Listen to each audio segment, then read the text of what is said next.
Ассалаумағалейкум ағайындар, бау-бақша сүйер қауым. Бүгінгі видеомыз биогумус гумат органикалық тыңайтқышы және де оны қалай дайындау керектігі жайлы көрсететін боламыз.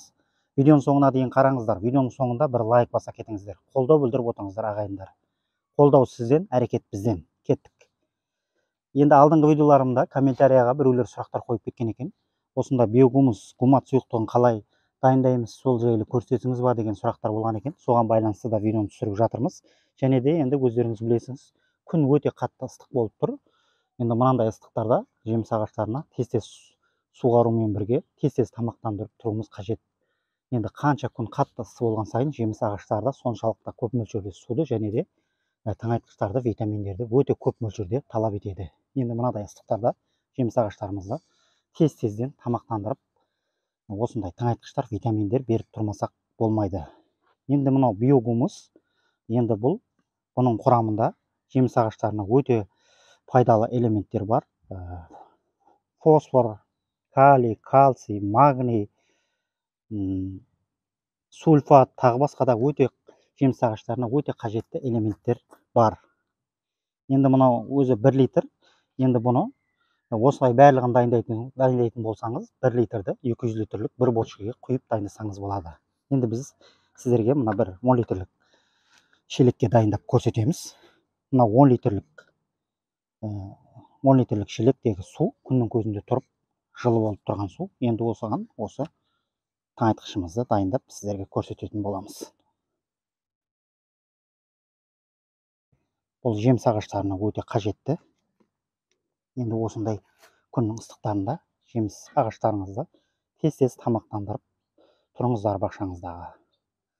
10 литр суға 50 грамм биогумус сұйықтығын қосамыз. Мінекей, өздеріңіз енді 50 грамм жобасын білесіңіз. Енді мынау 50 грамм көрсетіліп тұрыпты. Жаңағына айтқанымдай, барлығын 1 литрдің барлығын дайындайтын болсаңыз, 200 литрлік бочкаға 1 литрді бәрін құйып жіберіп, дайындап құйсаңыз болады.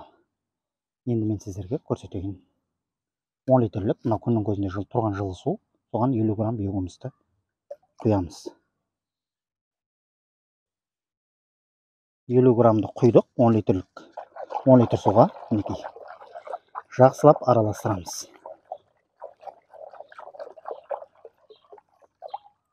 Өзі мінекей түсі қоңыр түске енеді. Алдыңғы видеоларымызда да осындай тыңайтқыштар дайындап көрсеткенбіз.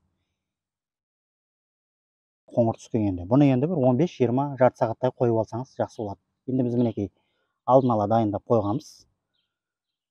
Бәрін жемістерімізге құямыз. Солардың біреуін сіздерге құйып көрсетіп жіберейін. Сіз дайындап 15-20 минут осылай қойып алсаңыз болады. Мынау алдын ала дайындалған тыңайтқышымыз. Мынау алмұрт ағашы, көріп тұрғаныңыздай жемістері өте керемет. Бұларды енді тез-тез тамақтандырып тұрмасақ болмайды. Мінекей достар, асты міндетті түрде суғарылған болу керек. Қандай тыңайтқыш берсеңіз де, суарылған жерге берсеңіз, нәтижесі өте жақсы болады. Суарылған, осыған мінекей достар, осылай құя бересіңіз. Осылай тыңайтқышты дайындап қоясыңыз достар. Видео ұнаса бір лайк баса кетіңіздер, қолдау білдіріп отырыңыздар ағайындар. Аман сау болыңыздар.